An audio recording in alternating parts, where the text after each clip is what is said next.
Voilà. Alors, ce que je voudrais vous présenter, c'est ce que j'ai compris du Ramban, qui s'exprime très longuement concernant les lois d'Avodazara. Dans la deuxième d'Ibra, la deuxième des 10 paroles, c'est marqué Lo yelecha Elohim acherim al panai.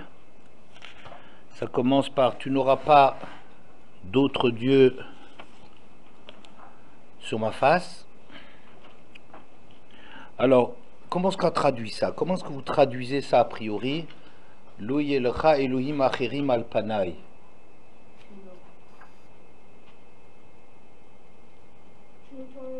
Pardon? Tu n'auras pas d'autres dieux, mettons. Al-Panay? Devant ma face. Sur ma face, oui. Tu n'auras pas d'autres dieux sur ma face. Ok. Et qu'est-ce que ça veut dire sur ma face? C'est un peu bizarre parce que ça voudrait dire que tant que Dieu est là, on ne peut pas faire Avodah. Pardon? C'est un peu bizarre parce que si on le traduit sur un plan littéral, ça veut dire que tant qu'il est là, on n'a pas le droit de faire Avodah. Mais il est toujours là, donc on n'a jamais le droit de faire Avodazara. C'est ça, mais c'est bizarre de le dire comme ça. C'est bizarre. Peut-être c'est pour nous faire prendre conscience de la présence Al-Panay, comme c'est marqué, que Nadav et Avihu sont morts Al-Pene Avihem, devant, en présence d'eux, et la présence d'Hachem, elle est totale, que tu prennes conscience à cause de ta question. C'est bizarre de le dire, mais qu'est-ce qu'on veut dire? Il est tout là, toujours là. Mais c'est ça ce que je veux t'entendre dire.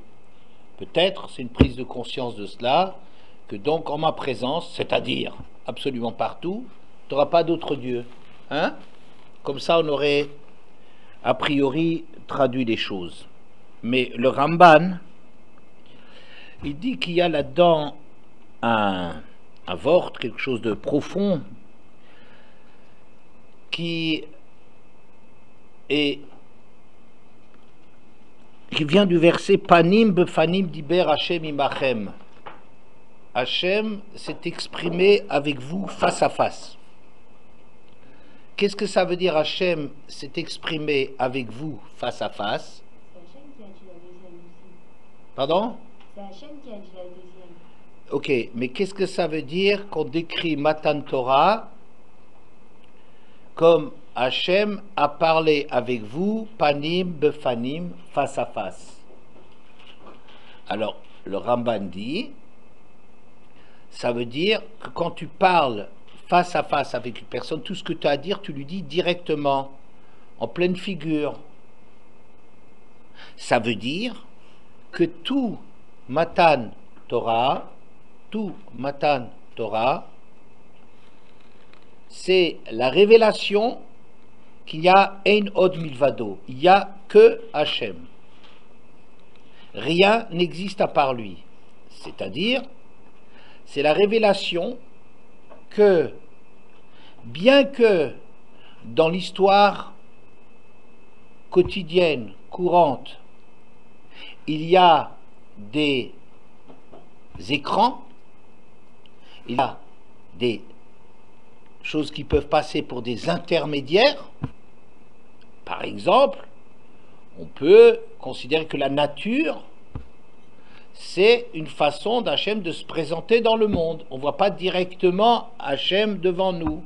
Pourquoi? Il y a l'écran de la nature qui fait que on a l'impression que ça passe par des courroies de transmission, des courroies de pouvoir, où Hachem, il confère de son pouvoir, où il se cache derrière certaines choses qui font écran, et qu'Hachem, il n'est pas directement en prise avec nous. N'est-ce pas?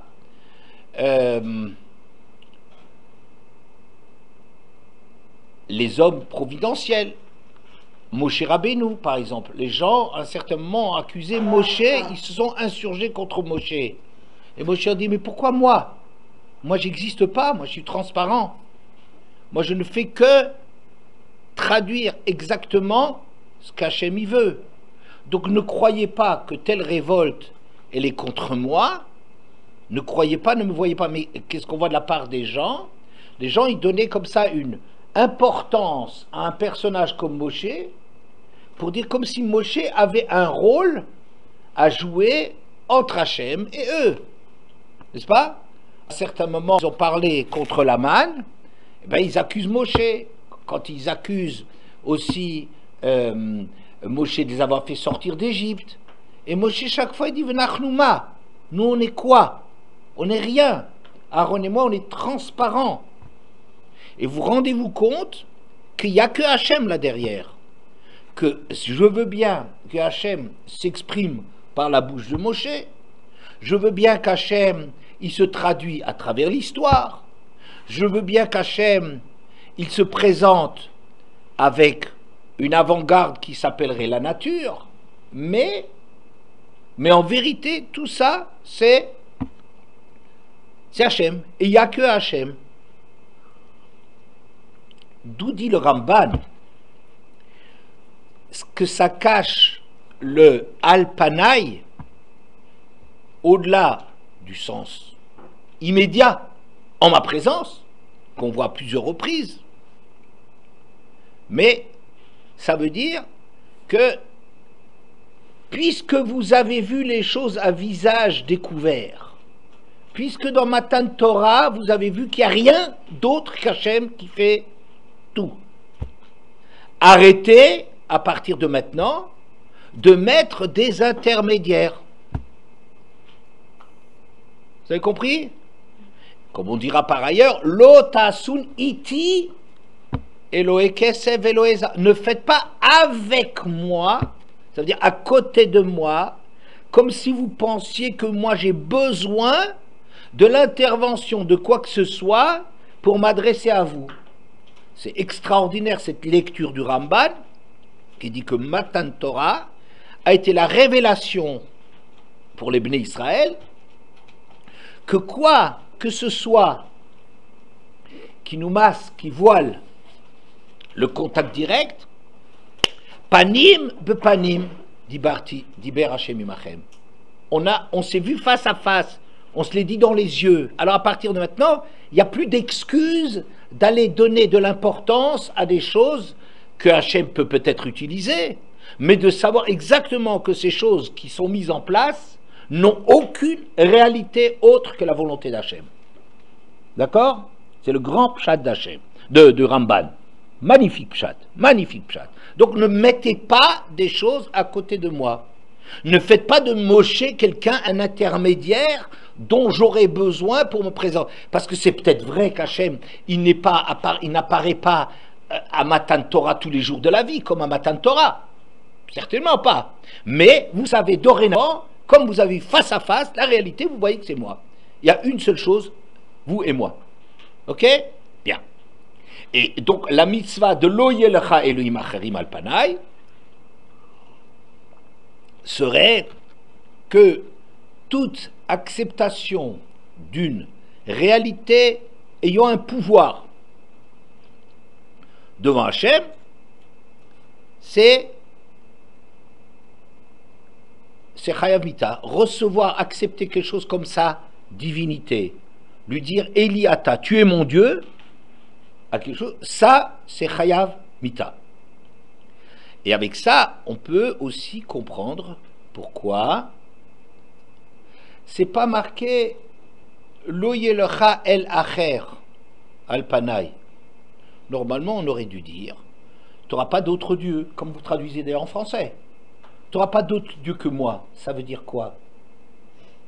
Ça veut dire personne, personne. Sous quelque forme que ça puisse apparaître, personne ne peut, n'est-ce pas, exister entre nous. Est-ce que vous comprenez ça? C'est clair, hein? Pourquoi c'est marqué Elohim Acherim? Bizarre. Elohim Acherim pluriel. Pourquoi est-ce que ça a besoin? C'est simplement que tu n'auras le droit d'avoir aucun Dieu à part moi.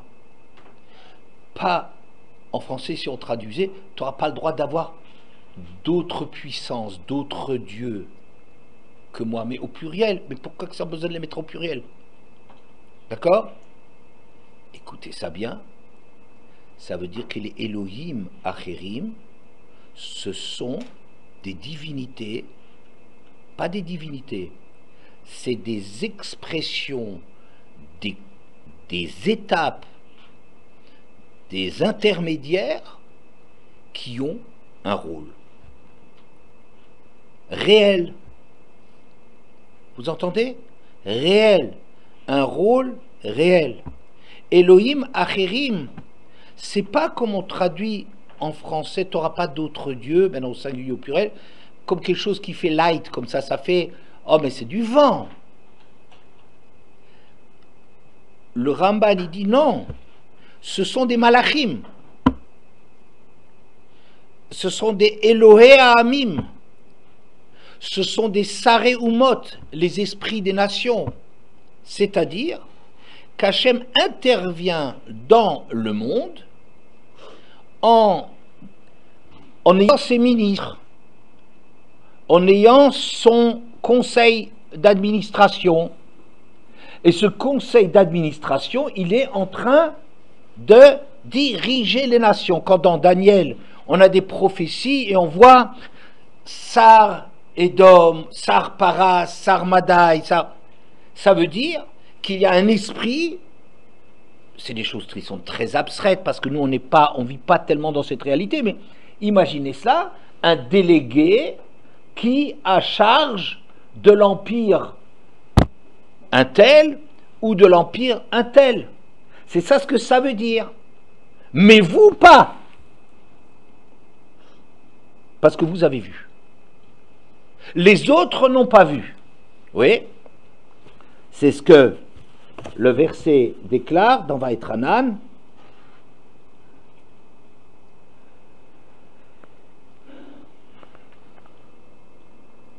Dans le Perek Dalet, Pasuk Yutet, ou Pentissa Enecha Shamaima, de peur que tu ne lèves les yeux au ciel, Veraïta Hashem Ejvetayareach Vetakochavim, et que tu ne vois les corps célestes, Kol Tzva Shamaim, toute l'armée céleste, Venidarta, et que tu t'égares, Vishtachavita Lahem, et que tu te prosternes devant eux, Vavadetam, et tu les sers, Asher chalak Hashem Elokecha otam le chol ha'amim tachat kol hashamaim, très important, ces ciels, étoiles, astres et tout ça qu'Hachem a donné en partage à toutes les nations.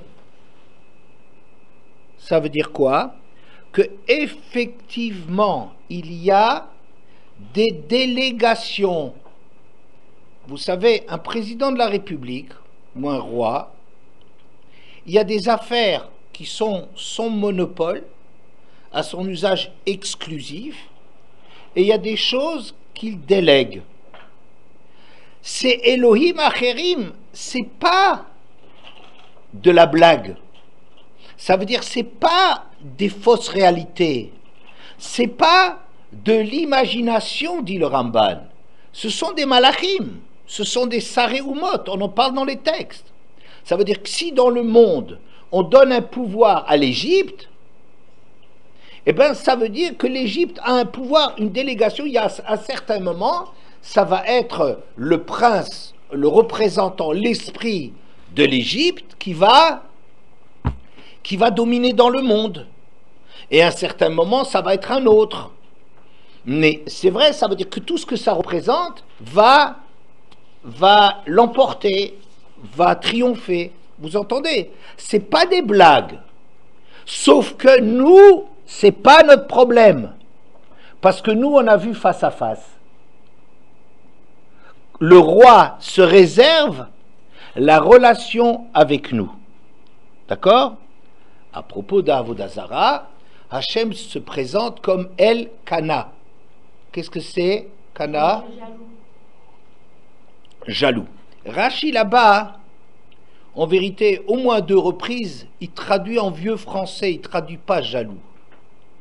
Est-ce que vous savez quelle est la traduction que Rachi donne en français de jaloux, de Kana?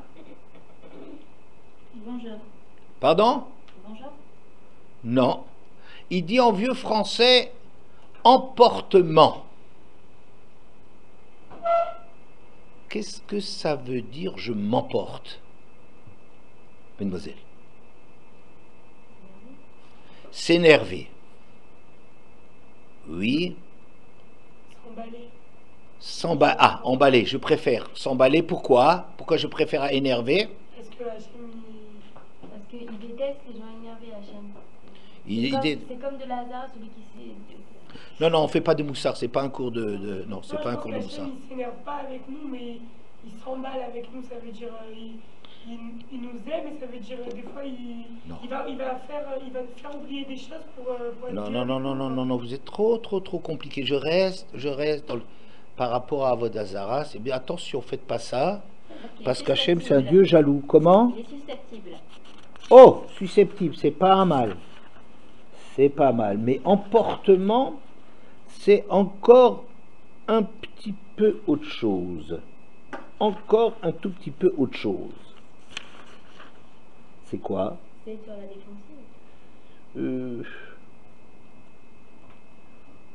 J'aurais pas été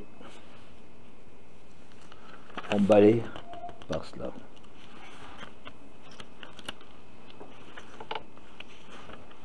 Hein?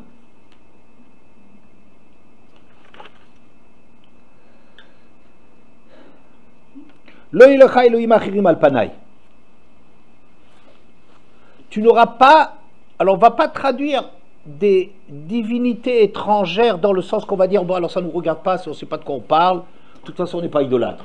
Ouais. Tu n'auras pas d'autre puissance. Elohim, c'est un langage de puissance, détenir du pouvoir, des forces. Tu n'auras pas d'autre force devant moi. L'otasel, le rapesel, v'chol tmuna.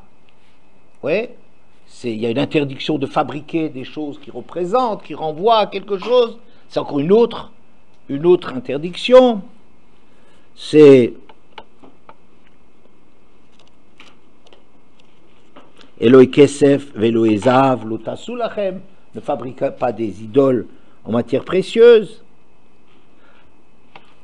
Lotishtachabelahem, Lotauvdem, qui est Anochi Hashem Elokecha El Kana. Je suis un Dieu. Alors, Kana, emportement, un emportement, ça veut dire quelqu'un qui réagit au quart de tour. Il est emporté, ça veut dire, hop, ça décolle. Et il y a un truc comme ça, je ne supporte pas. Hachem ne supporte pas, il réagit au quart de tour. Comme dit la Mechilta,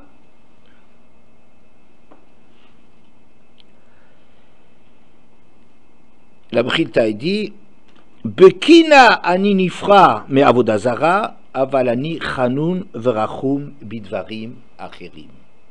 C'est avec emportement, avec violence que je me fais payer immédiatement, que je réagis à avodazara, mais pour les autres choses, ani chanun verachum, HaKadosh Baruch Hu, il est patient, il a pitié, il comprend. Mais avec avodazara, c'est comme quelqu'un qui supporte pas. Oui, il est emporté et tout de suite il réagit. Le Ramban il dit, comme le Rambam d'ailleurs, que le seul terme de kana, qui veut dire ou jaloux, ou emporté, force, violence, oui, ce terme-là ne se rencontre que par rapport à avodazara. C'est la seule chose à laquelle Hachem réagit au quart de tour. Et le Ramban d'ajouter qu'il lui semble que c'est seulement par rapport aux Juifs qu'il y a cette interdiction des Elohim Acherim. Vous entendez? C'est seulement par rapport aux Juifs qu'il y a une interdiction de Elohim Acherim. Alors, encore une fois, faites attention, ne bazardez pas ce terme, ne banalisez pas en disant d'autres dieux, des idoles, ça veut rien dire, c'est des choses qui ne veulent rien dire.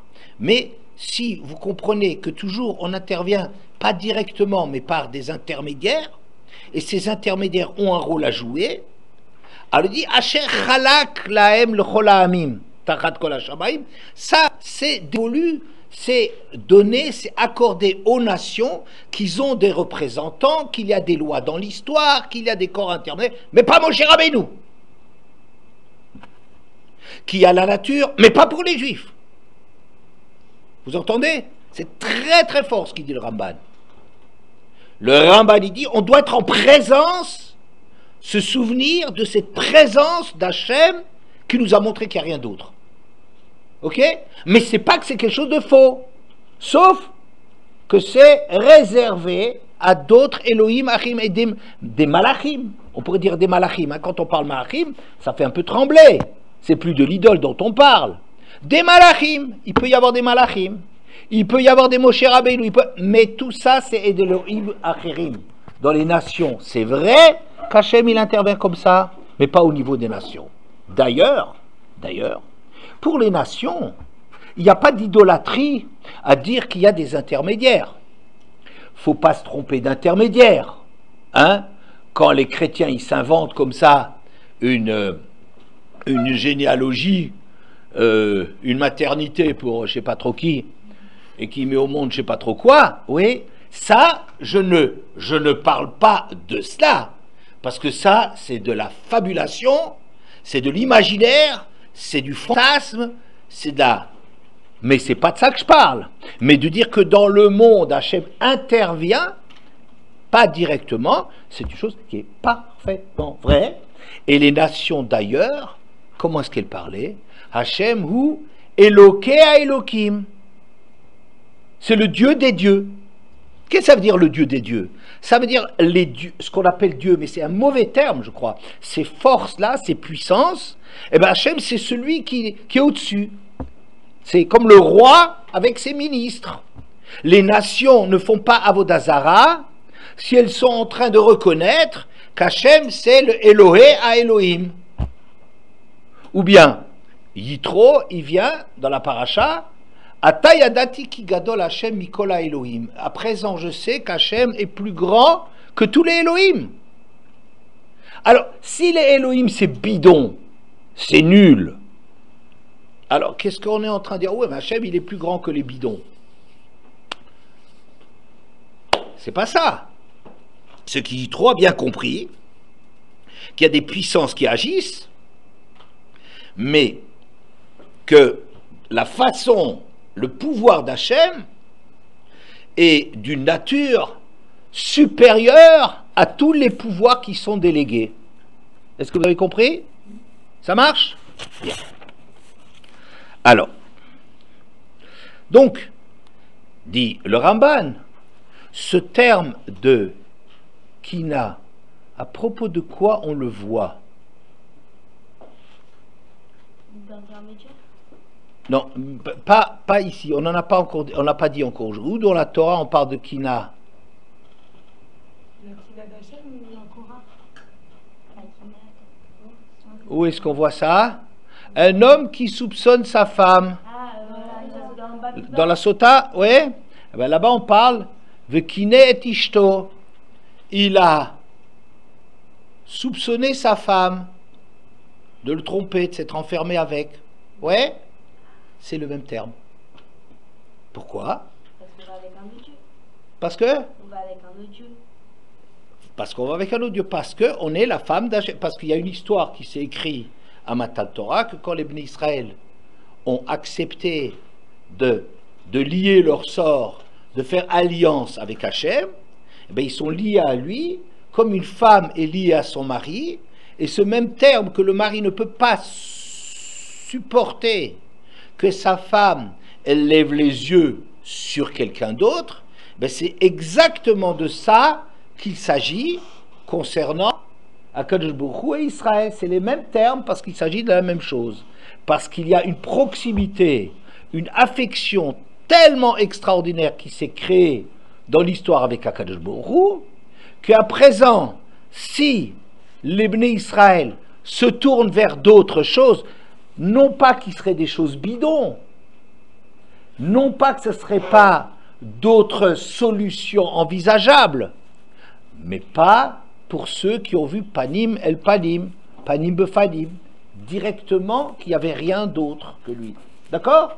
Donc c'est pour ça qu'on aura Hachem une réaction d'un mari qui n'admet pas, qui réagit immédiatement, qui est emporté dès lors qu'il s'agit que sa femme le trompe ou pense le tromper. Ça marche?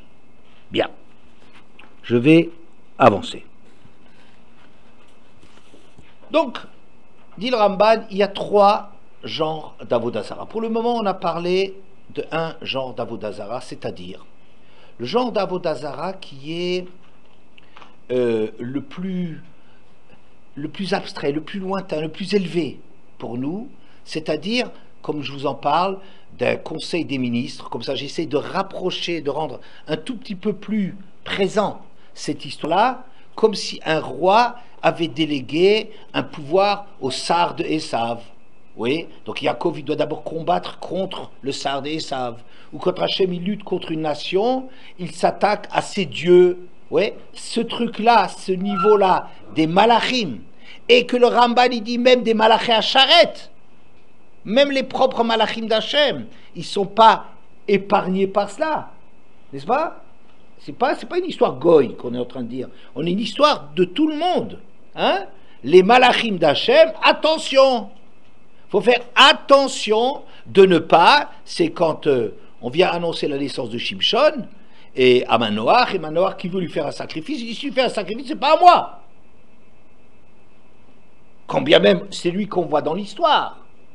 Quand bien même l'histoire se déroule entre la femme de Manoach et cet envoyé. Elle dit non, je ne suis pas, non. Si tu fais un sacrifice, à Hachem. Vous voyez? Bien. Ça, c'est le premier pouvoir, c'est les choses les plus abstraites, ça veut dire les délégations, le plus haut niveau de délégation, donc encore une fois, pour lequel les nations n'auraient pas de Avodah Zara à faire cela, parce que Ishtachavu lo kol Elohim, Hachem lui-même, il emploie un terme comme ça, comme dans l'Ilim, hein? Ishtachavu lo kol Elohim, toutes ces puissances, toutes ces forces qu'Hachem il m'a mis, toutes ces lois qu'il a mis, tous les malachim, tous les intermédiaires, tout ce par quoi j'exprime dans le monde, tout ça se prosterne devant Hachem et reconnaissent la supériorité d'Hachem, mais ils ont une réalité. Et c'est pas Avodah Zara, sauf que c'est ça qui nous est interdit Al-Panaï. Vous entendez? Bien. Il y a un niveau qui est plus bas que celui-là. Un niveau qui est plus bas que celui-là, c'est les choses visibles. Tzva Shamaim, l'armée céleste, le soleil, la lune, les étoiles. Ça, c'est déjà un monde qui est plus proche de nous. Alors, Ramban y dit que dans un deuxième temps, après qu'on ait adoré, ou on a pu adorer, ou qu'on avait le problème pour les Juifs de ne pas adorer certaines puissances et réalités, c'est descendu d'un cran, et bon, c'est descendu d'un cran, et alors, on est dans le monde du visible. Les gens qui font l'idolâtrie du soleil, de la lune, de tel mazal, ouais, ça, c'est déjà quelque chose de plus proche de nous, et ça serait, d'après le Ramban, la naissance de la Avodah Zara. La naissance de la Avodah Zara dans le monde, c'est à partir du moment où Dor HaFlaga, de la génération, Dor HaFlaga, c'est la génération de quoi? De la tour de Babel, de la dispersion. Le monde était uni. Avant, il parlait une langue. Il parlait la langue d'Hachem. Et bien maintenant, ça va se disperser. Et chaque nation aura son Dieu, c'est-à-dire sa réalité, son approche, sa sensibilité, ses dons et ses déficiences, ses problèmes. Oui, ça c'est dans la tour de Babel où les nations sont dispersées et commencent à donner du pouvoir, mais c'est déjà un pouvoir déjà beaucoup plus proche. Et à partir du moment où on rentre là-dedans, dit le Ramban, il a commencé à y avoir cette espèce de commerce du religieux. C'est-à-dire, il a commencé à y avoir des faux prophètes, il commençait à y avoir des gens qui faisaient des grands discours pour... C'est-à-dire qu'ils ont dit que il faut faire le culte de telle et telle étoile, ou du soleil, des sacrifices, parce qu'on dépend d'eux, et si on dépend d'eux, plus ça va, eux ils réussissent, plus on leur donne tenuos d'Elohim, comme si on disait, donnez du pouvoir à votre Dieu, ouais, que en en se reconnaissant, en se regroupant derrière, on va dire que, oh, on lui donne une audience, on lui donne une importance dans le monde. Vous entendez ça? C'est quelque chose de considérable. La vérité, vous savez, c'est tellement peu une histoire goy que j'ai l'impression, quand on raconte un truc pareil, qu'on a l'impression de parler un langage des chassidim. C'est-à-dire d'avoir un être d'une grande kedusha, peu importe, mais qui est un être qui aurait comme ça, qui concentrerait du pouvoir, qui distribue du pouvoir, qui en fait quelque chose. Ça, c'est une grande marloquette entre le Nefesh HaChaim et les chassidim. Les gens des yeshivot, les descendants du Gaon de Vilna, sont des gens qui ont un seul Dieu, c'est-à-dire ils ont Akadosh Baruch Hu en face d'eux. Les chassidim, ce qu'ils sont en train de dire, qu'il y a une personne qui a un pouvoir, eh ben c'est une suite, dit le Ramban. Il ne parle pas des chassidim qui n'existaient pas à son temps, mais de dire qu'il y a des gens qui se sont emparés, donc qu'on a donné un pouvoir, auquel on a reconnu un pouvoir extraordinaire, parce qu'ils avaient une réussite hors norme. Par exemple, Nebuchadnezzar, qui lui-même se prenait pour un dieu, Sancheriv qui dit je vais monter au ciel, je vais ressembler à Dieu, Paro qui se prenait pour un dieu, et les gens derrière, ils s'identifient à eux en se disant que comme c'est quelque chose qui marche, eh ben on travaille dans ce sens-là, on lui donne du pouvoir et on est bénéficiaire de cela. Mais je dis, vous voyez, je suis très très critique. Je parle sûrement pas la langue de bois, en disant chez les chassidim, il y a un très gros risque, et c'est sûr que le Nefesh HaChaim dénonce cela, de dire que leur tzaddik, c'est pas un rachat, bien évidemment, c'est un grand tzaddik, un grand chacham et tout, ils joueraient comme ça dans leur tête, un espèce de rôle intermédiaire où ça concentre du pouvoir, et on lui donne du pouvoir, on a besoin de son pouvoir, on fait un tige quand on mange les shiraim du Rebbe, comme il y avait une bracha spéciale d'avoir un bout de pain que le Rebbe il a mangé, etc., etc. Oui, mais je dis, c'est aussi juif quand on dit par exemple dans la Gemara, Racha she'asha mesacheket lo. Un rachat qui est en train d'avoir le vent en poupe. Avoir le vent en poupe. Vous savez pas ce que c'est? Un bateau. Il a des voiles. Vous voyez, alors pour aller bien, quand il va en poupe, il se déplace. Maintenant, ça n'existe plus. Maintenant, on a des moteurs, des trucs et des machins. On a des catamarans et des trucs absolument fantastiques. Mais c'est de ça qu'il s'agit. C'est-à-dire que utiliser un rachat chez Hacham, Sacheketlo, Altit Garebam. Il est interdit de s'attaquer à un rachat qui est en pleine gloire. Donc, ça veut dire quoi? Que quoi? Que c'est une réalité. Qu'est-ce que ça veut dire que c'est interdit? Si Haman, quand il était en pleine gloire, on s'attaque à lui, on se met en danger. Et la Gemara demande, est-ce qu'un tzaddik gamour, est-ce qu'il a le droit? Est-ce qu'il y a encore quelque chose d'autre de ça? Ça veut dire, est-ce qu'on peut se revendiquer le lien particulier avec Hachem pour arriver mais il faut être vraiment un tzaddik gamour, et c'est même pas sûr qu'on peut le faire. Pourquoi? Parce qu'il y a un rachat chez Hacham Sacheketlo. C'est la Gemara qui parle de ça. Donc ça veut dire c'est des réalités. Que c'est maintenant le moment où Hachem il donne du pouvoir à Haman ou à je ne sais pas trop qui, et donc méfie-toi, tiens-toi à distance, fais-toi oublier. Adiavorzam, cache-toi jusqu'à ce que la colère d'Hachem, etc. Parce que Nebuchadnezzar il a du pouvoir. Vous voyez? Donc ça, c'est quelque chose de terrible. Et on a alors maintenant de commencer alors à faire on va faire des psalim, des pessels, des statues qui représentent ça, des dessins qui représentent le sens que ça a. Vous voyez? C'est toute une industrie. L'industrie de cette Avodah Zara, elle se lance. Mais là-dessus, c'est déjà investir avec une réalité, de donner corps à cette chose-là, c'est déjà la vraie réalité, c'est déjà vraiment commencer à rentrer dans la Avodah Zara. Ça veut dire commencer progressivement à les couper d'Hachem, à être tellement éloigné d'Hachem qu'on ne s'intéresse qu'aux choses qui directement interviennent sur l'autre monde. Je parle du point de vue goïm. Mais ce qu'ils sont en train de dire, c'est des choses qui sont tout à fait légitimes à un certain niveau. D'accord? Bien. Alors,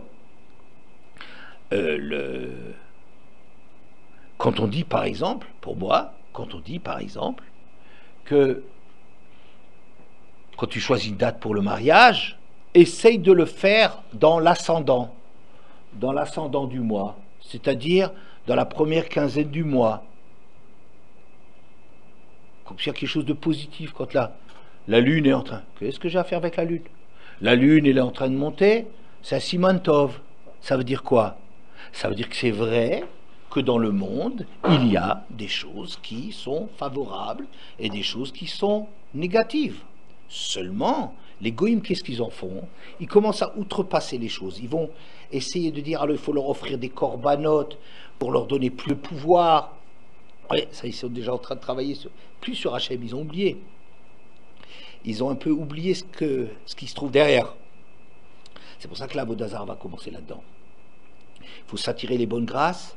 Il y en a tout intérêt à ce que, à certains moments, quand on fait des corbanotes et que les configurations des constellations sont favorables ou pas, vous voyez, l'horoscope, c'est une blague parce que les goïms ont oublié de quoi il s'agit et maintenant on raconte n'importe quel boniment pour faire vendre, n'est-ce pas?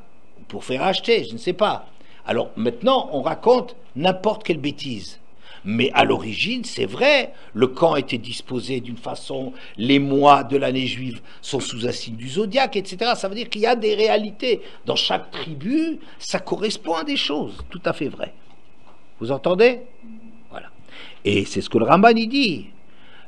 Terach ou Nimrod, je crois que c'est Nimrod qui disait, ce sont peut-être des rechaïm, mais ce ne sont pas des imbéciles absolus. Ok? Je viens à un troisième niveau d'Avodah Zarah. Et ensuite, dit le Ramban, on est passé à un autre niveau d'Avodah Zarah qui est quoi? Qui est les Shedim. Les Shedim. Qu'est-ce que c'est les Shedim? Les démons. Hein? Les démons. Les démons. La sorcellerie. Pardon? La sorcellerie. Les démons. Alors les démons, ça peut s'appeler aussi les mazikim, les êtres malfaisants. Dites-moi, quand vous faites un mapil, ouais, dans la tfila du soir avant de se coucher, on demande à être protégé, parce que la nuit c'est le moment des mazikim. Botirmos kol chaytoyar, c'est le moment où les animaux malfaisants, c'est pas seulement que les animaux ils sortent la nuit. Ça veut dire la nuit, c'est un moment où les mazikim. Mazikim. Oui, la Gemara dit, oui, il y a des mazikim. Pourquoi est-ce que les genoux des Talmidei Chachamim sont tellement usés quand ils étudient? C'est les mazikim qui se frottent à eux. Ou bien, tout celui qui aurait les yeux pour voir, il deviendrait fou de voir la monstruosité, la quantité monstrueuse d'êtres malfaisants. Ouais. Alors pour nous, ce langage, c'est un langage un peu fou. Ma femme, elle traduit ça et dit, c'est les microbes. Si tu voyais un petit peu ça avec des yeux pour voir les microbes, tu vois, tu deviendrais fou parce que tu es entouré, enveloppé, englouti par des microbes. Alors, je ne pense pas que les mazikim et les microbes, c'est exactement la même chose, mais ça nous donne une idée un peu que le monde, il est peuplé, qu'il y a une réalité là-dedans et des choses qui jouent. N'est-ce pas? Les Shedim, dit le Ramban, c'est encore autre chose. Les Shedim, c'est un troisième niveau qui s'appelle des Seirim aussi, les boucs, parce que, disait Ibn Ezra, il dit, parce que quand on les voit, les cheveux se dressent sur la tête. Ils sont terrifiants. T'imagines ça, les cheveux qui se dressent sur la tête envoyés de Seirim? Oui? Bon. Alors, ça nous fait rire. Oui, mais il y a un Mizmor qui s'appelle le Mizmor des Pegaïm, le 91, je crois, Vinoam, Yoshev Beseter Elion, où on parle comme ça des trucs très effroyables, on ne sait pas très bien, tire-mort, qui rampe, des trucs, machin. On se demande de quoi on parle, mais c'est David Ameller qui parle.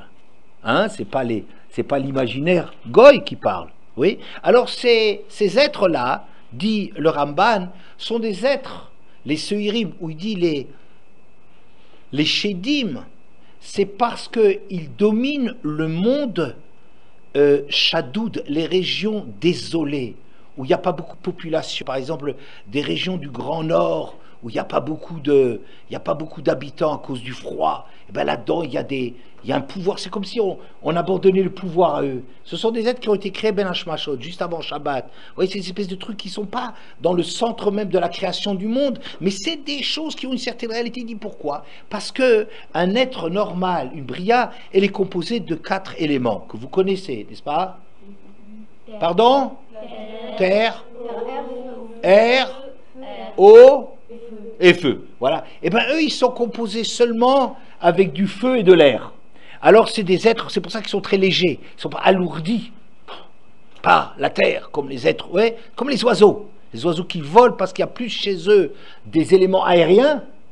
Ils sont plus composés avec de l'air, donc ils se déplacent à toute vitesse. Alors, les Shedim sont comme ça des êtres qui ne sont pas lourds, donc ils ont la possibilité de volter dans le monde et ils peuvent entendre des choses qui se passent dans les différentes sphères. Pourquoi? Parce qu'il y a des communications dans le monde. Il y a les esprits profonds dont on a parlé au début.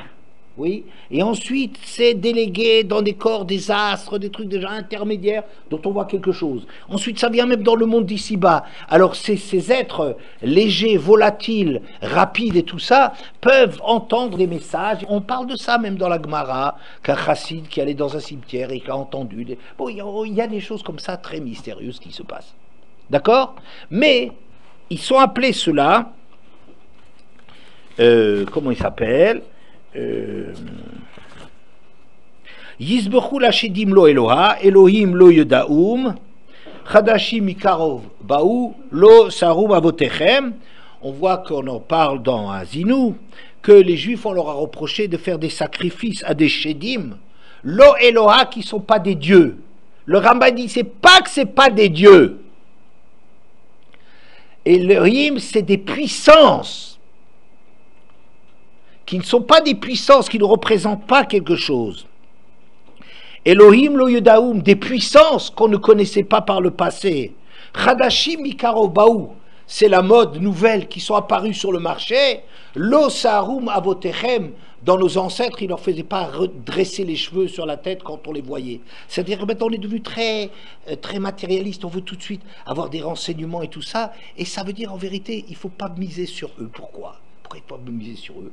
Parce que leurs informations ne sont pas très utilisables. Parce que même s'il y a des informations qui passent dans les mondes, c'est des informations à court terme. Il dit juste la chose avant qu'elles se réalisent. Elles sont imparfaites. Il y a des erreurs. Ils sont tellement peu proches d'eux, qu'on n'a pas le temps de réagir avec ça. Alors, ce qu'il dit le Onkelos, il dit d'Abarou, qu'on a fait des sacrifices, là, de l'Etzror Behu, des choses dont on n'a pas besoin, ça ne sert à rien. Oui, mais les gens, ils croient gagner et tout ça, ils croient miser avec des choses de ce genre-là. Vous voyez un petit peu une panoplie, un petit peu de ces choses-là, qui en vérité nous parlent de la complexité et de l'épaisseur de notre monde. Nous, on est tellement dans un monde, si vous voulez, scientifique avec beaucoup de guillemets, que nous, on déconsidère toutes les visions plus fines et autres des choses. Ça veut dire, la médecine officielle va déclarer, c'est comme ça, c'est ça la médecine. Et tout le reste, c'est de la blague. Qu'est-ce qui te dit que tout le reste, c'est de la blague? Qui te dit qu'il y a des tas de choses, des remèdes de grand-mère, il y a des choses, comment ça s'appelle, à agir avec des petites quantités?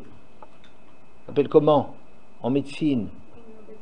Hein? Homéopathie, très bien. De l'homéopathie, agir à petite dose, et c'est un gros pouvoir. Il y a des tas de choses qui apparaissent. L'acupuncture, on ne voulait pas l'accepter, parce que ce n'était pas la médecine officielle, parce qu'on sait à quoi ça correspond. Alors nous, on a maintenant un monde dans lequel on a dit qu'est-ce qui est le vrai et qu'est-ce qui est le faux. Et ce qui n'est pas comme notre perception du monde, c'est des sous-développés. C'est des blagues. C'est pas des blagues, c'est des trucs qu'on a des difficultés à gérer, parce qu'on ne comprend pas bien souvent le fonctionnement de cela. Alors on se dit, eh bien, nous on arrive à des choses tellement extraordinaires, des règles fantastiques, il n'y a que la physique et la chimie de ce que nous arrivons à établir avec nos règles. Mais ce n'est pas du tout vrai. On voit que le monde est un monde compliqué. Par exemple, il y a un verset dans Yeshayahu où dit « Sheya yukat sha'ar ». Il y a un Sheya, Rachidi, c'est un démon, c'est un mazik, qui galmoude, qui quand une chose est abandonnée, les portes, elles claquent. Vous avez déjà vu parfois, c'est comme ça fait mal au cœur que vous avez une belle demeure, et puis les portes, là, il n'y a plus personne pour les fermer, le portail, là, comme ça, ces demeures. Et ça, c'est des esprits qui se trouvent dans les endroits qui sont isolés par leurs habitants. Moi, qu'est-ce que je vois quand je dis un truc pareil? Je dis la chose suivante. J'étais très frappé qu'en Extrême-Orient, il y avait des civilisations extraordinaires, et le jour où ces civilisations disparaissent, la nature, elle se jette là-dessus, elle envahit ça, en quelques années, c'est la forêt vierge.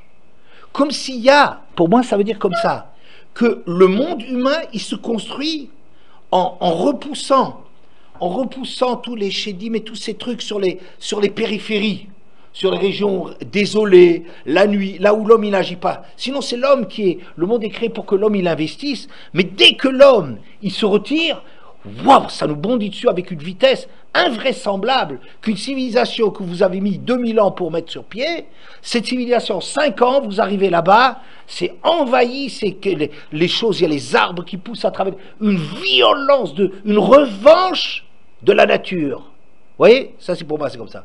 Ou bien, la Gemara parle, Klavim, Tsoakim, si les chiens ils crient à la mort. C'est pas seulement la Gemara qui le dit.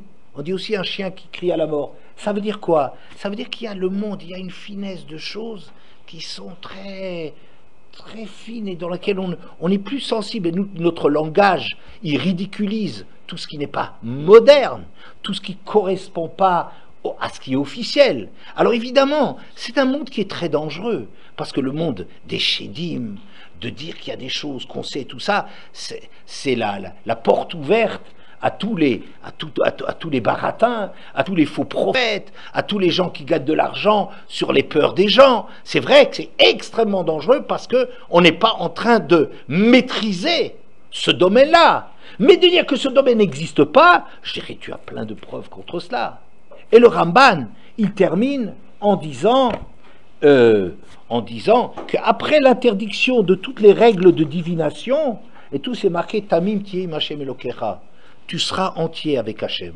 C'est-à-dire, n'essaye pas avec les règles de divination de prédire l'avenir, de prendre une longueur d'avance par rapport à la vie, de tricher un peu avec Hachem.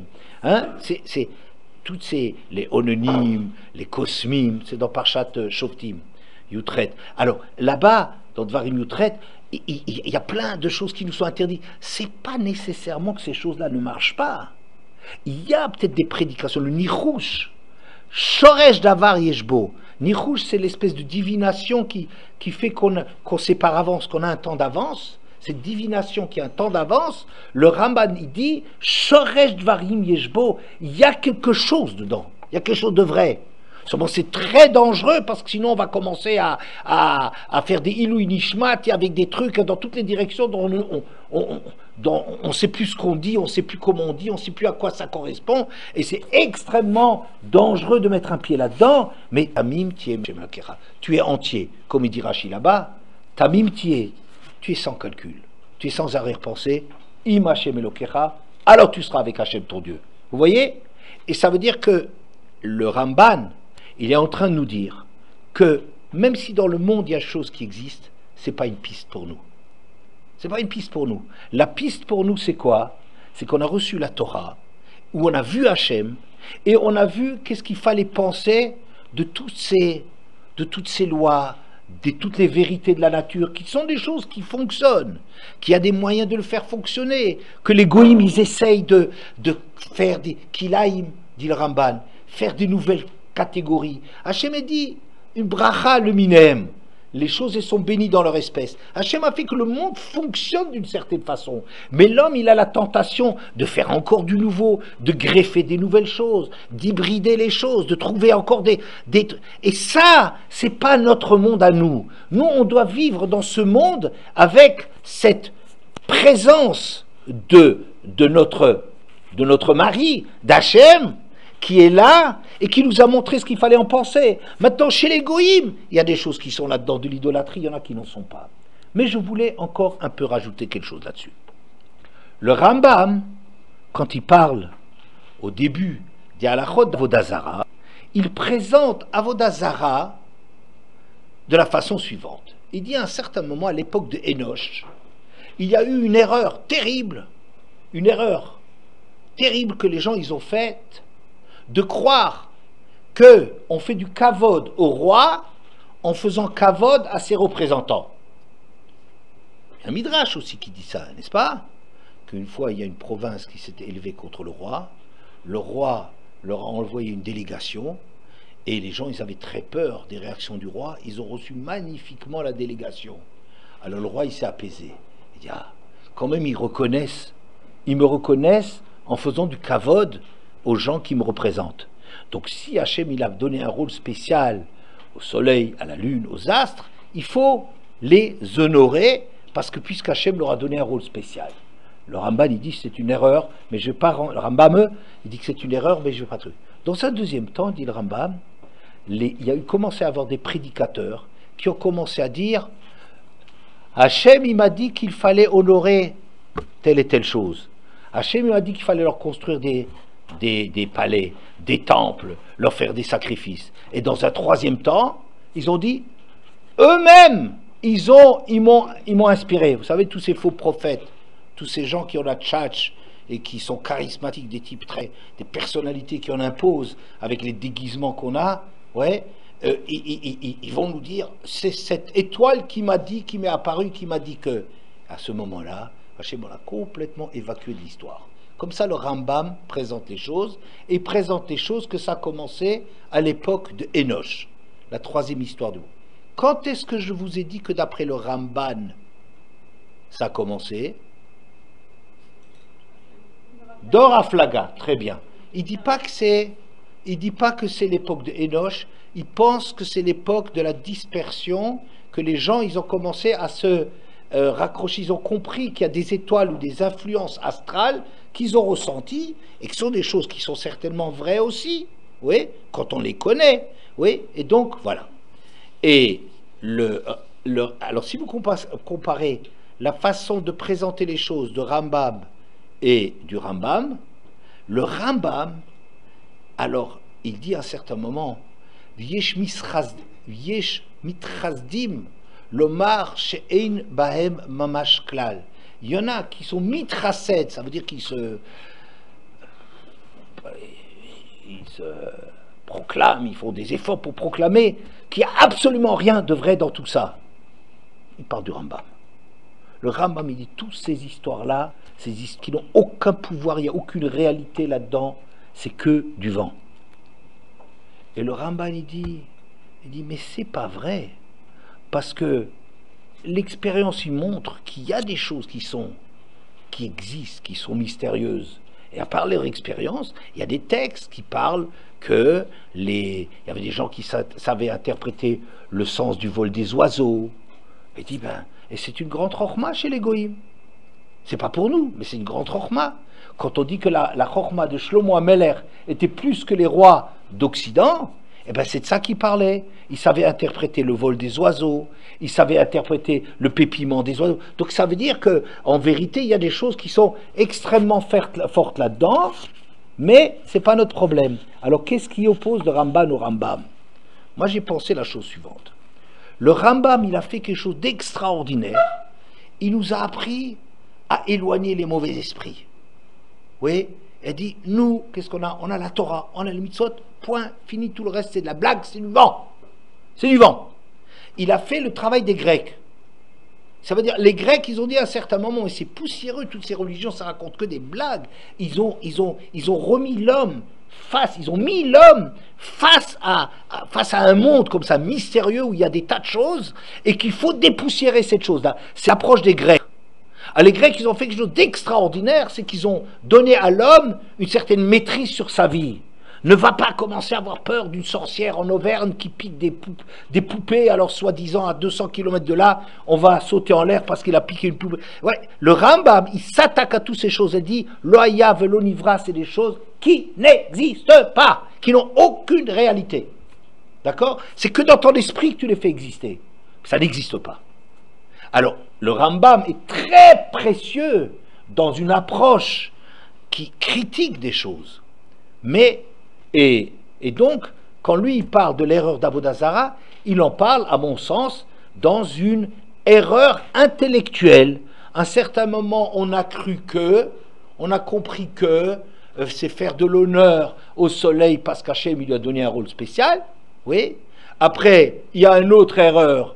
Ça, une erreur en entrée, une autre. Après, on commence à dire, c'est Hachem lui-même qui m'a dit d'honorer le soleil. Après, c'est le soleil qui m'a dit de l'honorer. Vous voyez, ça, c'est les marchands qui s'emparent du sujet, les commerciaux qui s'emparent du sujet pour le présenter. C'est une erreur intellectuelle.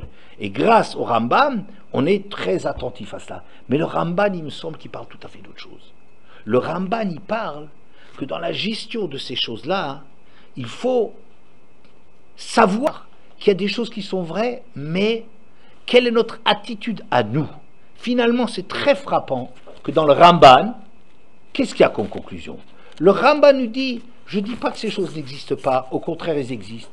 Et j'ai essayé de vous donner quelques petits exemples dans lesquels la Gemara ou des textes sont en train de dire des choses qu'on ne peut pas balayer comme ça tellement facilement. Il y a des midrashim, il y a des textes, il y a des Gemarot qui nous parlent un petit peu des esprits, des démons et tout ça.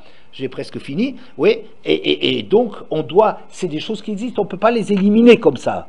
Oui. Sauf qu'il nous dit, toi, le juif, panim el panim, al panaï. Devant Hachem, il n'y a pas de place, une fois qu'on a vu directement que le vrai pouvoir est aux mains d'Hachem, il est interdit aux Juifs certaines choses. Peut-être il y a aussi de l'idolâtrie parfois chez les nations, quand ils commencent à raconter des fausses histoires là-dessus. Mais au départ, c'est des puissances, mais toi, tu n'as pas à faire avec des délégations de pouvoir. Toi, le seul Dieu que tu as devant toi, c'est Akadosh Baruch Hu. Et il est interdit de faire un korban pour autre chose qu'Hachem. Zover la Elohim, Yachoram, Bilti Lachem Levado. Celui qui fait des sacrifices à ses puissances, c'est pas de l'imaginaire. Donc, vous voyez, on enlève chez le rabbin des termes comme ça, idolâtrie. Ouais. Celui qui fait des trucs à des corps intermédiaires, Yochoram, il sera balayé. Bilti Lachem Levado, c'est qu'Hachem que ça revient. Et pourquoi? Parce que Tamim Tiem Hachem Lokera. On a dans notre vie à savoir, à maîtriser sa vie, à avoir confiance à Hachem, à travailler son rapport à Hachem, et c'est ça ce qu'on veut avoir. Donc, les deux ensemble, le Ramban et le Ramban, je dirais, les deux, on peut les conjuguer. Le Rambam, il nous apprend à être très méfiant et pas nous laisser embarquer dans des mondes imaginaires extrêmement dangereux dans lesquels l'humanité peut se perdre. Oui, et ça, et l'humanité, et les Juifs eux-mêmes. Parce qu'ils ont les correspondants dans beaucoup de choses qui sont des vraies erreurs.